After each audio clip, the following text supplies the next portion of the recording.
The NFL doesn't care what you think. The Chiefs are an underdog in Super Bowl 58, and unfortunately, they've lost somebody along the way that can help. Today, live on Locked On Chiefs. From the land of the free and the home of the Chiefs, this is the Locked On Chiefs podcast. Welcome back, friends and neighbors. Thanks for joining us today. We are excited because your Chiefs are going back to that Super Bowl. We're going to walk you through everything you need to know today, but want to let you know that right now, this is the time. We're brought to you by FanDuel. You want to check out and get in the action over there because you can get $200 for a new user when you make a moneyline bet for just $5 and it wins. Join over there and check it out at FanDuel.com/lockedon and get started today. We're going to go through the news of the day following the Chiefs win against the Ravens. Is Charles Omenihu is going to be out. We'll cover that in its depth along with our first look at the 49ers coming up later and who stood out in the snap counts from this championship game as the Chiefs get going. But the number one story today, the top thing is that you should be happy. The disrespect continues. We're going to talk about that because Patrick Mahomes and Travis Kelce in particular thrive on it. And they're still, as of this morning, as of this afternoon even, going into the Super Bowl as an underdog against the San Francisco 49ers. I think that's absolutely nuts, but, you know, the lines are the lines. What do you think? I think it's crazy, but I think that they are just giving the Chiefs more fuel to the fire. I don't understand it. Like, I get that 49ers have been great all season. Kansas City struggled. I understand all that. But when you go watch what the Chiefs defense was able to do to the Baltimore Ravens and their offense, really hard to argue that they should be underdogs in this game. The 49ers whooped up on the Niners earlier this year, so and it wasn't really close. I think it's going to be interesting to see how this turns out, but Mahomes has been able to cover when he's been the underdog, and I do think it's going to be part of the storyline going into this game, and I think that the line is probably going to move, especially with the Omenihu news, but it's probably not going to move in the Chiefs' favor.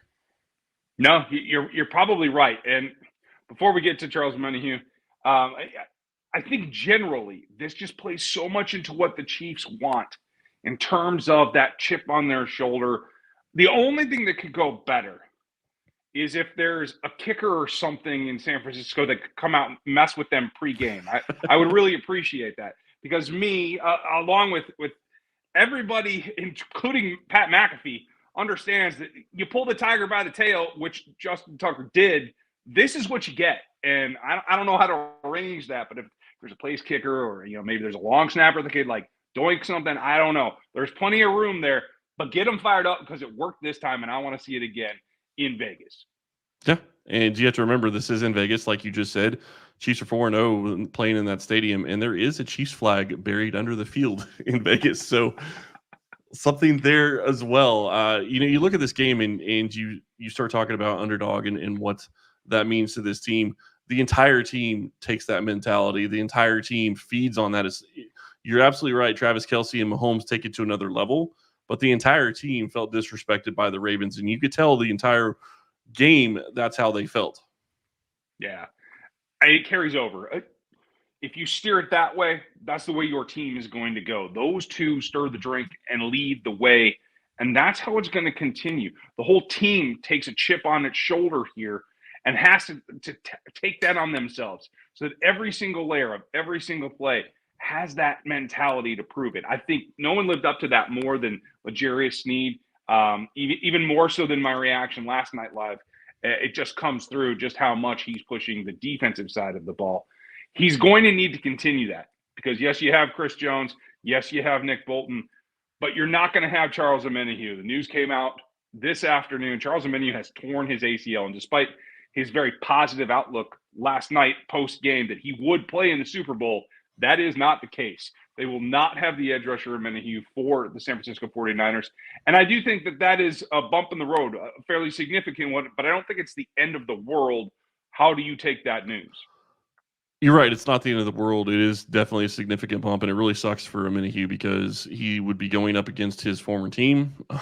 He came to Kansas City to win a Super Bowl, and technically speaking, when they win, he can still get a Super Bowl ring. He'll still be a Super Bowl champion, but he will not have a chance to play in it, and that's going to hurt him.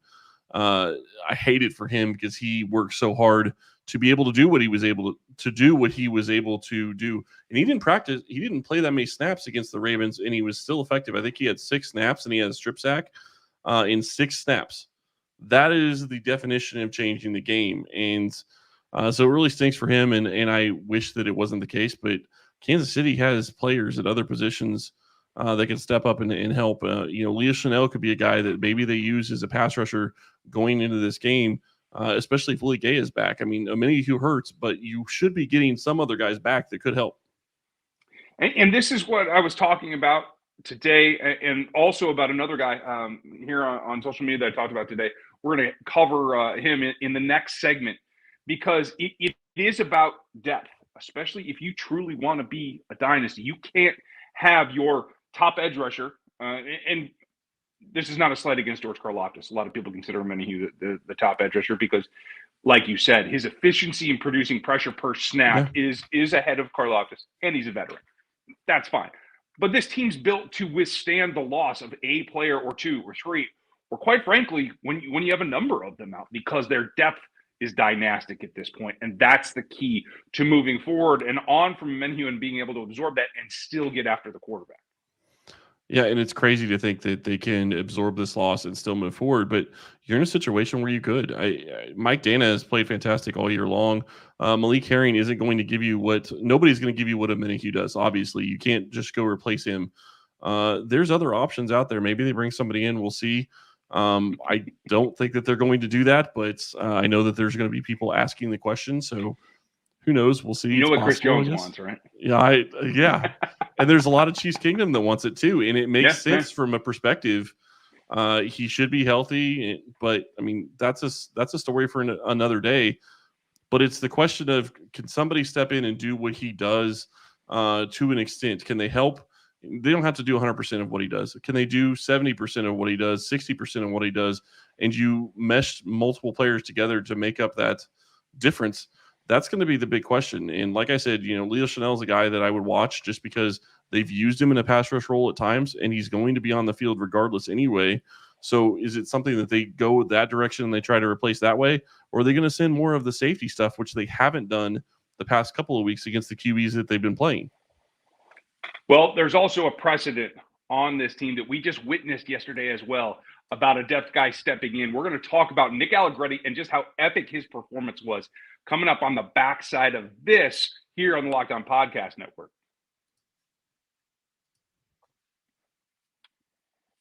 Welcome to Super Bowl week or 2 weeks. Your Chiefs get to go back. They've earned their road. Hope that you guys are happy. And if you're ready to celebrate, you want to get in the action over at FanDuel.com/lockedon. It's America's #1 sportsbook, and you have a reason to get in there now.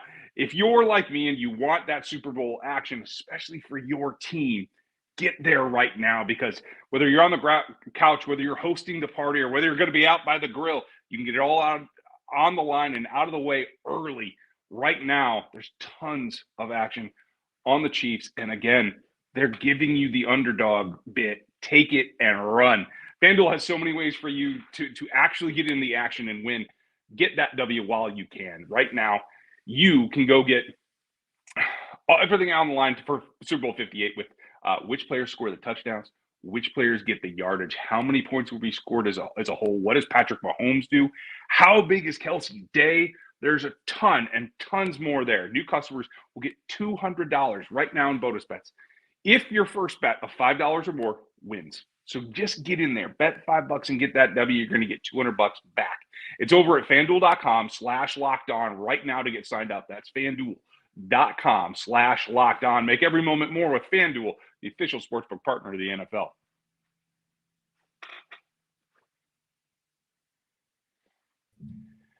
The best thing about getting in that action is that if you make the proclamation, especially when the Chiefs are an underdog, you get to be a little bit surprised at times. We try to prepare you for that here on Locked On Chiefs, part of the Locked On Podcast Network. That means your team every day. Make sure if you're not subbed right now here on YouTube, where we are live at the moment, click that button, get on the thumbs up, and give us a plus if you like it, and get the bell clicked as well, as along with the rest of the Locked On Podcast Network, because we do this thing every single day, and it's the off season for most, but not for you and I. So enjoy that fact. that surprise is what comes. And no matter what happens with Omenihu and how they choose to replace him, nobody can take away from what happened last night from one guy's perspective. And I put it out there on social media and retweeted my opinion about how enormous it was. But Nick Allegretti put in a performance that the fact that we don't have to talk about it, and we didn't have to talk about it last night, is really the key. It's the silence along the offensive line that just makes it so apparent how seamless it was for him. And that is not without a lot of work. He had to go a long way to get there, but it was miraculous, wasn't it? It was. And looking like he's probably going to get another chance to go next week, or sorry, in 2 weeks when they play the Super Bowl. But you look at what he was able to do in that game, and I tweeted this out earlier. I think what you tweeted out was his emotion after the game, if I'm correct. And that was fantastic. I absolutely love seeing that from players because you can see how much it means to him. This meant something to him. He lost his starting job the last time they were in the Super Bowl against after Tampa Bay. He lost his starting job to Trey Smith. Now he's coming back in and playing a pivotal role to get to them into the Super Bowl, and now he has a chance to go win another Super Bowl as probably a starting offensive lineman. We'll find out more about that later.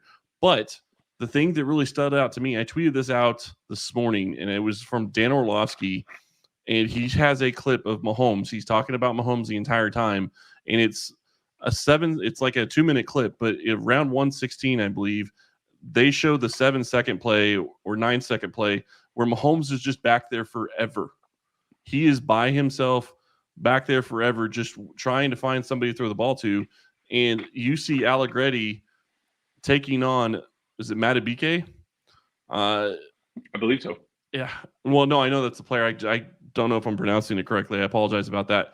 But he's taking him on for at least 3 or 4 seconds. He's mirroring him. He's in space by himself. Nobody helping him when he's doing it. That is a fantastic job by him to give Mahomes time. And he's the only guy between him and Mahomes, and he's only 3 or 4 yards in front of him. It is impressive. In that, what had to happen had to be a team effort to get him up to speed. And he talked about that post game, that it is not just him stepping into an all pros shoes. It is him becoming part of that 5-man fist that is that protection wall in front of Patrick Mahomes, and that it took all those guys to get him up to speed. It's one thing, he's got starting experience, we all know that, and he's been a part of this team for a very long time. But getting into the rhythm, playing between Creed and Donovan Smith, another newcomer to this team. Yep. And by the way, who should get a shout out on his own about his play in the postseason in particular. After the injury recovery, it's really been a night and day kind of thing. But getting Allegretti going, that was the number one standout to me when you take a look at 80 snaps on offense. For this segment where we try to look at snap counts and performance and who stands out, it's not just what happened up front, but how they chose to attack the Ravens and who got it done. There were 12 first downs in this game. 9 of them came from 2 guys, and I think you guys probably know who they are. But Chris, who led the way and who stood out to you the most? Travis Kelce and Rashee Rice, 9 first downs on those 12. Just absolutely flawless performance by both those guys. Rice on the day, and you look at his receiving yards and you think, okay, well, 8 catches, 46 yards, that's not great. He had 43 yak yards on those catches. That is the efficiency and his ability to get north and south. And he got robbed of a play. And I don't want to talk about the officials, whatever, but he got robbed of what would have been a huge long play and a touchdown for him. Was taken off the board by a holding penalty that was questionable at best. And just to finish what you said about Donovan Smith, 1 pressure on the day in total. And it was a hurry, not a hit, no sacks. He did a fantastic job as well. And this offensive line has played well. And you're absolutely correct. It is so huge to be able to step in. The chemistry, knowing the checks, knowing how to play with those guys next to you is such a big deal for Allegretti. I know he's been playing with them a while, but it's so different when you're playing as a unit, as a 5-man unit. But Travis Kelce, you go back to Travis Kelce, 6 catches for first downs out of 11 catches. Rice had 3 out of 8 catches. I mean, what more can you ask for from those 2 guys? Those 2 guys were your offense, and you're going up against what was the number 1 defense. You have to feel good about it going forward. Yeah, you do. And it's not just that side of the ball either. When you take a look at who produced pressure, Yes, it was Omenihu with the biggest play, sure. Chris had some great ones as well. George Karlaftis produced the most pressures total. But it was Mike Dana that came in after that. And then, crazy enough, Drew Tranquil, who we shouted out last night, was the next guy up. Produced just as much pressure as Chris Jones did, technically. Chris had some better beats and more often beats that didn't actually result in pressures. But I think, again, when you have that depth across, you had multiple pressures from 5 different guys, including Turk Wharton. We're going to talk more about tomorrow and what his role is going to be in the wake of Omenihu. That's a great front to get after Brock Purdy. Yeah, it is. And you start looking at, you go back to Rashee Rice for just a second. I think he got banged up on one of his catches early in the game. How big is that 2-week rest going to be for a guy like Rice? And you look at what it did to Travis Kelce. Travis Kelce didn't look like he had his legs going into the postseason. He took a week off, and look at what he's done in the postseason so far. It is going to make a big difference, and especially with rookies hitting a rookie wall at this point. They're playing in a game, their 19th, 20th game at this point. It's incredible to see what they've done. I agree with you. I mean, Drew Tranquil played fantastic. You look at this defense overall, people stepped up that Josh Williams went in there, had some good coverage snaps. Jalen Watson had some good coverage snaps. Lots of different people on the defense stepped up. And the one guy that I don't think we've given enough props to on defense, Justin Reed had some big moments too. Yeah, I think that's going to continue. They're especially going to need them. I'd like to have everybody back to full strength. We'll see what the injuries come out. Chiefs had meetings on Monday. They're going to have a couple of days off. So we're going to start looking ahead, and we're going to do that starting next and take a look at the 49ers, what we need to do from a 10,000, 30,000 foot level today. And we'll get closer to it as the Chiefs get back on the practice field later in the week. Matt Derrick will join us tomorrow. So make sure that you're subscribed right now here on YouTube and on Spotify, on Apple. Hit it all the time because we're 5 days a week for you. And every day we appreciate you guys for making us your first listen. Check out another Locked On show for your next listen as we get to the 49ers coming up next. Passion, drive, and patience. What brings home the winning trophy is also what keeps your ride or die alive. eBay Motors has everything you need to maintain your vehicle and level it up to peak performance. From superchargers, roof racks, exhaust kits, LED headlights, and much, much more. Whether you're into speed, power, or style, eBay Motors has got you covered. With 122 million parts for your number one ride or die, you'll always find exactly what you're looking for. And with eBay Guaranteed Fit, your part is guaranteed to fit your ride every time or your money back. Because with eBay Motors, you're burning rubber, not cash. With all the parts you need at the prices you want, it's easy to turn your car into the MVP and bring home that win. Keep your ride or die alive at ebaymotors.com. Eligible items only. Exclusions apply. eBay Guaranteed Fit only available to U.S. customers.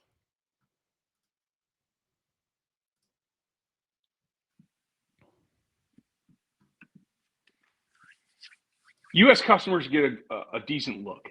This is a U.S. game. And when you think about yesteryear of the United States, car culture is important. And correct me if I'm wrong, but when I think about classic cars, I get the classic game plans.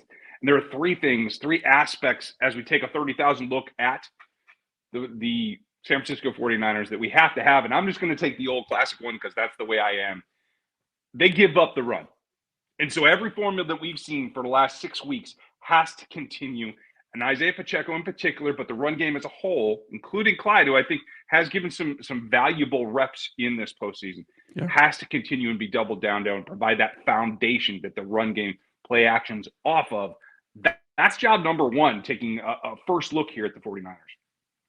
Yeah, if you look at it, they allowed, 182 yards rushing to the Lions? Obviously, some of that's probably QB runs, but actually, no, that was not. Jared Goff did not scramble at all. So almost 200 yards to just running backs. And Jamal Williams had a huge run for them at wide receiver, but that's not going to happen for the Chiefs. But it is important to be able to keep running the ball. Pacheco did that. He didn't have the yardage you want necessarily, but going up against that Baltimore front was very formidable. And the Chiefs were able to get the ball going when they needed to the most early in the game. And then when it got a little bit later, the Ravens knew the Chiefs were going to be running. So it's a little bit of a different scenario where they're playing against the run. They're expecting the run versus, a scenario where they're expecting, run or pass. So I think that they did a good job, and I think that they're going to need to continue to do a good job. The best part about it, though, is when you are running the ball well, you're imposing your will on the defense, and that is exactly what they need to do against the 49ers. Yeah, I think that's job number one. When you take a look, there's not much else that makes you feel a little bit more confident than familiarity. And it's been a little bit, let's be real. But old friend Charvarius Ward is out there. And I think there are a couple of guys that wouldn't mind exploiting what they know about him. Obviously, not many on this roster, particularly in the wide receiver room, are familiar with Charvarius Ward. One guy in particular his name is Travis Kelce, and he can impart all the information that you really need to know. Now, Charvarius also played against Justin Watson back in the day, so there is some familiarity there as well. I can't say that he has to be the focal point because he's had a very, very good season. But he still has a couple of weaknesses that I think the Chiefs can exploit. And I think that might be a rope-a-dope a little bit. I don't think the 49ers expect anybody to go after him, to tell you the truth. And I would like to see the Chiefs do it. Yeah, I think that they're going to have to attack, and they're going to have to attack the secondary. The 49ers defense is good, but they're not great. And I think that's one of the biggest things that you look at in this game is that with Kansas City being able to run the ball as they have over the past couple of weeks in the playoffs and towards the end of the season, and now you're being able to not only run the ball, but it's allowing play action at times, but it's also giving you a secondary threat because it does make a big difference to be able to pass the ball at times when you are able to run the ball first. If you are able to run and they don't have to sell out against the pass every time, it's going to help your passing game. And I think that's what happened with Kansas City, and they're going to have to attack the 49ers. The secondary in the 49ers is not great. They do have some good players, but there are places that you can beat them. And I think that's a huge key in this game when you start looking at how this Chiefs offense is going to go against that defense. You know what is great in San Francisco? I mean, besides the sourdough, it's Javon Kinlaw, it's Javon Hargrave, it's Eric Armstead, and it's Nick Bosa. Your tackles are going to earn their paychecks this Super Bowl. It comes down to it. The last time that we saw an offensive line with some edge questions on the offensive line didn't fare so well. And I think you have a chance at redemption, not just as those players, but as the organization this year. Bosa had 8 pressures and 2 sacks in this last conference championship against the Lions. Have to do better against him, number one. Job number one for the offensive line is to control him. It might take chips from Travis Kelce. It might take chips from Pacheco, who, by the way, PFF graded as the best pass blocker in the championship game for the AFC. So you feel like you're prepared for that, but it's still got to be job number one. How crazy is that? Because Pacheco struggled with pass blocking 2 years ago, or last year. I guess I say 2 years ago. It basically was 2 years ago when they were in training camp. He was really struggling with pass protection. That was going to be a big concern. And now look at what he's able to do. And that gives him the ability to be a almost every down back for the Chiefs. He was in there on third downs. That wasn't just, they bring in Clyde on third downs. Pacheco was in there sometimes on third downs. He has been he's been a guy that they can trust to catch the ball out of the backfield and obviously to block as well. That's fantastic for them. This is a game where, if you're Donovan Smith, you're playing for your next paycheck. He doesn't have a contract after this year. He's a free agent. You have a huge opportunity here to go pay for your paycheck. And Taylor, he's got a great chance to go earn what he's making. You look at it, and that's exactly what he needs to do in this game. The edges are good. The interior is good as well. But I still feel pretty good with, Creed and Trey Smith. And even if it's Allegretti, I still feel pretty good about that interior. But you have to be on it from the start. You have to be knowing that stunts and twists are coming. You have to have that communication and not allow free runners at Patrick. But the other thing that Patrick's doing that's so much different than years past is he's not taking – sometimes he's taking 10 seconds, but he's taking 10 seconds without having to run over all over the field. I mean, yeah, he was going around people, but he wasn't running for his life on that 10-second play. That's a huge difference. When you can sit back there and hold the ball for 5 or 6 seconds on a regular basis because your O-line's doing well enough, that's a big difference. And why that makes an even bigger difference is because he's getting to the point where if free rushers are coming, he's okay throwing the ball away. He's not taking big sacks. Yeah, and that's the difference. Keep it tight, keep it under control. That's going to be part of the game plan that we're going to give you coming up, but we get a little extra time. This Friday is not Red Friday because we got some time until the Super Bowl. In that meantime, we're going to continue to talk with Matt. Derek, from Chiefs Digest, as he is in and around the building and the locker room, and we'll have some insight you can't get anywhere else but here on Locked On Chiefs. And we will continue to give you what we do, the stats, the information, the insight into how the game is going to be played and who it comes down to. So please like, sub, hit that bell, especially if you're new to this channel. We've been doing this a very long time between the two of us, so you want to get that information. We appreciate your time today. Matt Derrick's with me tomorrow, maybe with both of us. We'll see how that works out, and we will continue. I'm down here in Mobile, Alabama, so we're going to start to pepper in some little information about this upcoming draft as well. A lot of effort going in this week. Thank you for your time and your patronage. We appreciate you. Have a great day tomorrow, and we will see you then.